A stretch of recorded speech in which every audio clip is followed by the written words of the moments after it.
Mais non, tout simplement, il est bon, je crois, en humour, de prendre quelque chose qui a toujours été traité très sérieusement et de le traiter en humour. L'impact est beaucoup plus fort. Alors l'humour, justement, c'est là l'origine du nom Astérix. Oui, au ça, vous savez, ça a été assez simple. Bien sûr, nous nous sommes inspirés de Vercingétorix et de tous les noms en X, en Biorix et tout ça. Et alors, c'est venu très vite. Nous nous sommes bien amusés d'ailleurs à les inventer. Astérix, Obélix, c'est venu très rapidement. Puis il y a eu, bien sûr, Assurance Tourix, Panoramix. Il y a eu tous ces noms en X. Maintenant, ça en devient pratiquement une manie. C'est-à-dire que les gens, quand ils nous téléphonent, ils demandent à parler à M. Uderzix ou Goscinix. C'est devenu, je crois, une manie nationale. Et comment créer alors le personnage? Pourquoi faire un petit, un grand? Enfin, oui, justement, posait parce quelques que problèmes au départ. Oui, voilà, nous avions, Goscinny et moi, une conception assez différente de la bande dessinée humoristique, de ce qui se faisait alors, même il y a 8 ans. Et nous avons voulu faire l'antithèse du héros qui était courant de voir à cette époque-là, c'est-à-dire soit le petit jeune homme bien fait, très sympathique d'allure, de physique. Et justement, on a fait donc cette antithèse, c'est-à-dire un petit, gros nez, assez difforme, mais sympathique par sa drôlerie. Oui, parce que voyez-vous, l'un plus que l'autre tout de même. Et alors nous nous sommes dit... On ne dit pas lequel. On ne dit pas lequel, bien sûr. Vous devriez le voir en noir et blanc, c'est curieux. Mais alors, justement, nous avons pensé de faire un héros qui soit encore moins beau que nous. Et il y a une satisfaction aussi. Et en plus, on peut le rendre comique. Parce que quand un héros est trop beau, les gens qui sont moins beaux que lui en veulent un peu d'être beau. Moi, j'en veux à peu près à tout le monde, d'ailleurs. Alors que là, vous avez Alors l'impression là, quand même, tout de même, quand je le regarde, je dis... On est heureux d'être commandé. On est heureux d'être commandé, voilà. Bon, racontez-moi l'histoire de comment écrit-on un Astérix? Bien, un Astérix s'écrit de la façon suivante. Tout d'abord, nous nous réunissons, nous cherchons l'idée de base de l'aventure, et une fois que nous nous sommes mis d'accord, nous savons le genre de documentation, parce qu'il faut beaucoup se documenter, ça on ne dirait pas, mais il le faut. On y viendra tout à l'heure. Alors, Uderzo pour le dessin, pour le graphisme, moi pour le texte, et j'écris un synopsis qui est extrêmement détaillé. Je montre ce synopsis à Uderzo, nous en discutons, voir si nous sommes d'accord, et à partir de là, je fais un découpage qui est en tout point semblable à un scénario de cinéma. Exact, c'est exactement ça d'ailleurs. Et alors, Uderzo l'illustre avec son talent rare et coutumier. Merci. Je crois qu'il vous faut répondre maintenant. Oui, je dois dire que, non, voyez-vous, moi j'ai une satisfaction évidemment en première, c'est de lire d'abord évidemment en premier. Je suis le tout premier lecteur de Goscinny, puisqu'il me fournit ses scénarios, et je dois dire que je m'amuse follement. Il y a eu une époque où ça me gêne d'ailleurs de le dire parce qu'il est présent, mais je m'amuse réellement follement. Et je ne dirais pas que je continue à m'amuser en dessinant, parce que ça deviendrait idiot de s'amuser 10 heures par jour, et de rire 10 heures par jour. Donc c'est sans problème, si vous voulez, du fait que son scénario est extrêmement bien bâti. Je vois tout de suite ce qu'il a voulu rendre. Et puis vous savez, nous avons une très grande habitude de travailler ensemble, puisque ça fait tout de même 16 ans que nous travaillons ensemble. Nous avons les mêmes idées en ce qui concerne la bande humoristique, et ça se fait très facilement. Mais le texte, une fois qu'il est écrit, oui. Il est retouché, ou enfin les petites pointes d'humour. Vous nous avez parlé tout à l'heure d'une documentation importante. Oui. Vous y faites appel longtemps à l'avance. Ah oui, avant. C'est une recherche avant, vous avez l'idée du lieu où va se dérouler l'action, et à partir de ce moment-là, vous vous documentez. C'est cela. Par exemple, nous décidons de faire un épisode qui se passe, mettons, en Grande-Bretagne. Oui. Eh bien, à ce moment-là, je commence à réunir toute la documentation, tous les livres où il est question des Bretons, de l'invasion de César en Bretagne à cette époque. Je relis d'ailleurs assez régulièrement les commentaires sur la guerre des Gaules, et puis tout ce que je peux trouver, parce que dans toute cette documentation, il y a quelques détails qui nous sont très importants. Il faut qu'il y ait une base réelle. Oui, mais vous sortez quand même bien souvent de la guerre des Gaules. Ah, mais bien sûr, une fois que j'ai bien appris ma documentation, je l'oublie totalement pour faire mon histoire. Et quelquefois, il en revient un petit quelque chose qui donne cette base d'authenticité. Vous ne pensez pas que ça peut être dangereux, ça, pour les enfants, de leur raconter, parce qu'on leur présente le Gaulois, ma foi, comme le Superman? pas. C'est pas Non, normal. écoutez, non, parce que nos Gaulois, finalement, ils sont gourmands, C'est vrai. ridicules, désordonnés, souvent un peu bêtes dans les choses qu'ils font. Alors si on a montré comme cela le Superman, ben, notre Superman est à revoir. La seule chose, nous leur avons donné une invincibilité parce que nous ne voulons pas faire une histoire de suspense. Il ne faut pas que le lecteur s'inquiète sur ce qui va leur arriver. Il ne va rien leur arriver. Nos Gaulois ne craignent qu'une chose, c'est que le lecteur leur tombe sur la tête. Vous comprenez, si le lecteur les abandonne, là c'est fini leur invincibilité. Mais tant que le lecteur voudra bien les lire, eh bien mon Dieu, oui, bien sûr, quand ils attaquent à deux une légion romaine, ils gagnent. Mais vous comprenez que nous ne pouvons pas nous permettre, pour tout un tas de raisons, y compris un contrat assez draconien, de les perdre à la deuxième page du premier album. Bien sûr. Nous n'aurions pas le plaisir d'être en couleur ici. C'est très beau en couleur. Il y a déjà 9 albums d'Astérix et Obélix, traduits dans combien de langues? Eh bien, les albums ont été traduits. Les histoires d'Astérix ont été traduites en espagnol, en allemand, en anglais, en hollandais et en italien.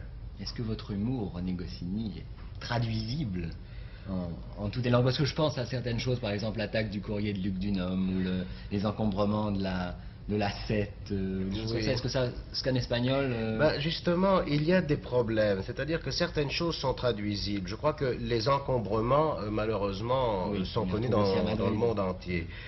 Par contre, le courrier de Luc Dunhomme, et c'est curieux que vous m'en parliez, parce que j'ai vu la traduction espagnole et j'ai tiqué là-dessus et j'ai demandé qu'on le change, parce que ça ne veut rien dire pour eux. Oui. C'est une chose qui est assez difficile à traduire, certainement. Et nous l'avons fait au départ pour des lecteurs français, alors évidemment ça pose des problèmes. C'est faisable, j'ai vu les très bonnes traductions, notamment la traduction anglaise qui est excellente.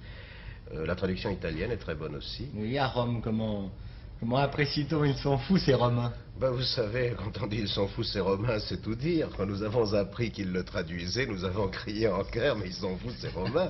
En tout cas, ils ont le sens de l'humour, c'est l'essentiel. Est-ce que parmi tous ces albums que nous avons là dans le décor, il y a un enfant chéri? Non, pas spécialement. Alors je vais vous demander, vous, pour le texte, quel est celui que vous préférez? Quel est le plus drôle pour vous? Vous voudriez que je dise que c'est Obélix. Évidemment, il y a un petit penchant pour Obélix parce que pour moi qui fait le dessin, qui le dessine, il me paraît plus facile à manier. Parce qu'il a des réactions que tout le monde a. Oui. Voyez-vous, il peut être envieux, jaloux, coléreux, enfin tous les défauts d'un homme normal. Il est peut-être un peu plus humain que le héros qui a normalement une ligne de conduite à suivre. Mais sinon, on les aime tous les deux, évidemment. Ils sont... Et alors parmi les albums, alors là, est-ce qu'il y en a un que vous préférez? C'est une question qu'on nous pose souvent, évidemment, et on répond invariablement, c'est le prochain qui viendra. Ou le premier, non? Non, parce que Non, voyez-vous, pas c'est une spécialement. question qui équivaut à répondre quels sont les 8 que vous aimez moins. Voyez-vous, alors, nous, on n'est pas romains, on n'est pas fous, nous. Alors vous les aimez tous. Et le prochain est en préparation Le prochain doit sortir au mois d'octobre. et il s'appellera? Astérix légionnaire. Messieurs, je vous remercie beaucoup. Astérix, Obélix.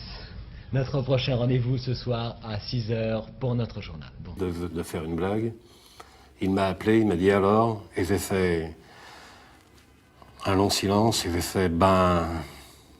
Alors j'ai entendu aussi un long silence de l'autre côté, parce qu'il devait être complètement défait. Puis je lui ai dit, espèce d'idiot, c'est formidable comme d'habitude. Et je me suis fait enguirlander. Il a réagi, mais alors de façon brutale, en me disant, espèce d'imbécile, ne recommence plus ce genre de choses, parce qu'il était très anxieux, comme le sont tous les auteurs, et il n'avait pas la grosse tête, et il savait qu'à chaque fois, c'est un éternel recommencement. On se remet en cause. Et donc voilà, et puis lui, quand il recevait les premières planches, eh ben, il était les premiers à les relire, et bon, il semblait être heureux, et il ne m'a jamais fait la moindre remarque sur ce que je faisais. Quand c'est arrivé, évidemment, je n'ai pas sauté à pieds joints dans une nouvelle aventure de sexe. Pour moi, c'est vrai que était mort. C'est la première des réactions que j'ai eue. Ça y est, on n'a vécu une belle aventure, la fin de René, c'est la fin d'Astérix, et bon, seulement, il y a eu un tas de facteurs qui m'ont troublé, qui m'ont obligé de réagir. Bon, la presse, évidemment, s'est emparée de l'événement, et Dieu sait si la presse s'est emparée de cet événement à l'époque. On le sait, on a toujours eu à côté un côté nécrophage dans la presse, qui a fait que Goscinny était mort et Astérix était mort. On ne me demandait pas mon avis, là. On disait, fini Goscinny et fini Astérix. J'ai trouvé tout de même que le rôle que j'avais joué dans cette aventure existait quand même, et que j'ai eu, par fierté et par orgueil, une réaction. Le Grand Fossé est le premier album publié sans René Goscinny. Avec ce dessin, Uderzo crée un petit monument en souvenir de l'ancienne équipe. Moi, il est toujours au-dessus de ma tête quand j'écris. Non pas que je crois au spiritisme ni à toutes ces choses à laquelle on fait beaucoup allusion en ce moment. Non, la question n'est pas là, mais quand j'écris et que j'ai une idée, je me pose la question. Je me dis, est-ce que lui aurait été satisfait de cette idée? Est-ce que ce gag, est-ce qu'il aurait été satisfait de ce gag? Je me reporte toujours sur, Dieu sait si je le connaissais, comme il me connaissait d'ailleurs. Nous avons travaillé 26 années ensemble, et dont 18 avec Astérix. Donc il y avait une telle osmose, si vous voulez, que fatalement, on savait comment l'autre allait réagir. Lui savait comment j'allais interpréter son texte, et moi je savais exactement ce qu'il devait y avoir en dessin sur son texte. Je dois vous dire qu'en France, moi je voudrais pouvoir le faire. J'en ai parlé un jour à une ministre de la Culture. Je lui ai suggéré, est-ce que ça serait, à votre avis, une bonne idée? Elle m'a dit, ouais, méfiez-vous parce que le nationalisme régionaliste en France peut être quelquefois assez violent, on en sait quelque chose, et ça serait peut-être quelque chose qui serait pris en main par les régionalistes pour en tirer un profit politique.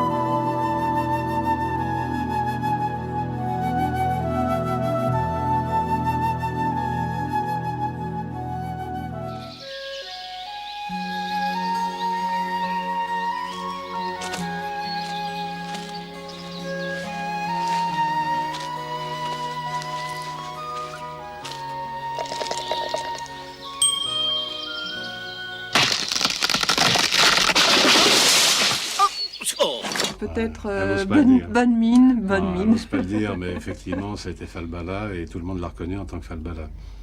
Je suis très, très flattée. Écoute, il faut dire qu'il me voit avec les yeux de l'amour. Il fallait bien que je trouve un modèle, je l'avais sous la main, donc c'était plus facile pour moi.